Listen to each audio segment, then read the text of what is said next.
When the Prophet ﷺ says that Allah is with the believer so long as the believer is with his brother, well then Allah is with the believers so long as the believers are with their brothers. You can easily maximize that. Grow the circle. Take every ayah, every hadith where Allah says that He loves a person or He's with a person, and say, how many people cumulatively represent that? Where are we as an ummah with those ethics? How much do we represent of those things? The less we represent, the more that we incur the anger of Allah subhanahu wa ta'ala. The more that we represent, the more that we incur the love of Allah subhanahu wa ta'ala. And then finally, dear brothers and sisters, when the Prophet sallallahu alaihi wasallam talks about unity, when the Prophet ﷺ talks about a community that is together, subhanAllah, it is in complete accordance with everything that Allah Azza wa Jal mentions about those whom He loves in the masjid, those whom He loves in the battlefield, those whom He loves in the marketplace, those whom He loves at all times. إِنَّ اللَّهَ يُحِبُّ الَّذِينَ يُقَاتِلُونَ فِي سَبِيلِهِ صَفًّا كَأَنَّهُمْ بُنْيَانٌ مَرْصُوصٌ. Allah loves those people who fight alongside one another. Saffan. Think about the rows of prayer. In lines, in rows. كَأَنَّهُمْ بُنْيَانٌ مَرْصُوصٌ. They fight together in His cause for good things. They pursue His pleasure together. And they don't let anything come in between them. كَأَنَّهُمْ بُنْيَانٌ مَرْصُوصٌ. They're like a well-fortified structure. Likewise, Allah Azza wa Jal loves the saf, the line of prayer that is straight. Where the Prophet ﷺ says, do not leave gaps between you lest the shaitan interrupt your hearts.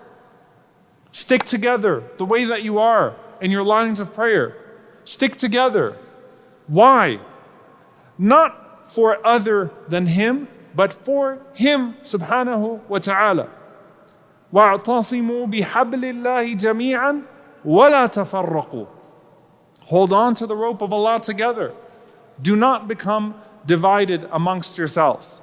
And subhanAllah, Allah Azza wa Jalla started in this verse by mentioning the rope of Allah, because those who lose sight of the rope of Allah subhanahu wa ta'ala will become divided over their lowly threads. I want you to think of the parallel. On an individual level, we become distant from the Most High when we succumb to our lowly desires. On a community level, we become distant from the Most High when we succumb to our lowly egos. All of the divisions that you find in our communities, all of the divisions that you will find in our ummah, even if they have the disguise of being for truth, you will find under that veil of truth a bucket of falsehood, batil, ego, personal agendas, division. Two people will divide an entire society, will embroil an entire country in chaos, will embroil an entire ummah in chaos because of their lowly egos.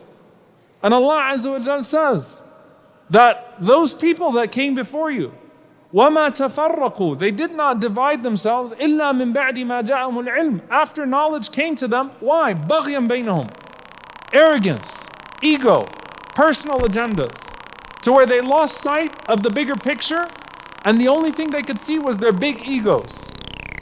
And communities become divided. The ummah becomes divided.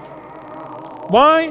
Because we forget that bigger purpose. If you don't remember your higher purpose, you get divided over the smaller things. Every small division is inflamed into becoming a means by which you destroy yourself as an ummah. And Allah Azza wa Jalla says, فَتَفْشَلُوا وَتَذْهَبَ رِيحُكُمْ. And so as a result of that tanazu', as a result of that division, you fail and your energy goes to waste. Your rih, subhanAllah, you think about this. How much energy is placed in division? How much energy is placed in drama? How much energy is placed with the ummah fighting amongst itself?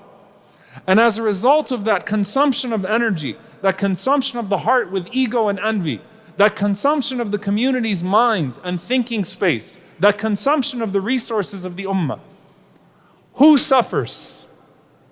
We all suffer. We all suffer. We all suffer in the process. And Allah subhanahu wa ta'ala will hold us accountable for that. And I want you to think about this, and this is something that I put forward to my dear brothers and sisters. Think about the things that cause us to argue and to fight. And imagine being a person sitting in a tent in Gaza right now, hearing the drones and the airstrikes above you, having just buried 13 or 14 or 15 members of your family, and you get access to your social media, and you start scrolling and you say, this is what my ummah has time for? This is what you're doing? This is what you're occupying yourself with? We're dying over here, holding down the fort literally for the entire ummah in this small strip of Gaza. That's what you're occupying yourself with, O Muslims? What drives us to that? You think Allah subhanahu wa ta'ala would be pleased with that? And so when the Prophet sallallahu alaihi wasallam says, the best charity is islah, is reconciliation. Why? You give charity to an individual to feed their stomach and to alleviate their situation. You give charity to the individual to remove them from incurring debt. You give charity to the individual to uplift them in their circumstances. But what a charity to the ummah, a charity to the community, when you sit two people down and you cause them to reconcile and you squash their differences so that you save the entire community from a headache. What a charity to the entire community. A charity to their dunya and to their akhirah. But so few people are willing to do that. To be people of reconciliation, people of islah, people that sit people together. It's so much easier, juicier to gossip and to chew into the deadbeat of your brother. It's so much harder to be that person that says, I will hold this ummah together. I will hold this community together. When there are people that are fighting, I will get in between. I'll say, remember why we got here. Remember what brought us together in the first place. Let's grab onto the rope of Allah subhanahu wa ta'ala and stop fighting over these scraps. It's not worth it. We have bigger priorities as an ummah. This ummah cannot afford division. And I end with the hadith of the Prophet sallallahu alaihi wasallam. قال سألت ربي ثلاث. He said sallallahu alaihi wasallam that I asked my Lord for three things. I asked my Lord that He would protect us, this ummah, from famine, from plague. And Allah Azza wa Jal granted me that. This ummah will not be wiped out by a plague. And subhanAllah, you can imagine how reassuring that was to the ummah under Umar ibn Khattab radiallahu anhu, Amr Ramada, the year of the plague, where it seemed like the ummah was going to be wiped out. Prophet ﷺ said, Allah promised me this ummah would not be wiped out by a plague. And here we are, 2 billion people later. I asked Allah that this ummah would not be wiped out by an enemy. Israel is not capable of defeating the ummah of Muhammad sallallahu alaihi wasallam. Do you understand me? They are not capable, our enemies are not capable of removing us from the face of the earth. They will inevitably fail. And Allah granted the Prophet ﷺ that. But the third thing, سألت ربي ألا يجعل بأسهم بينهم. I asked my Lord that He would not allow their ruin to come amongst themselves, meaning that the disunity amongst them would not consume them and hurt them. And Allah did not give me that. Allah did not give the Prophet ﷺ that. Of the wisdoms of that, dear brothers and sisters, Allah Azza wa Jal will take care of our externals.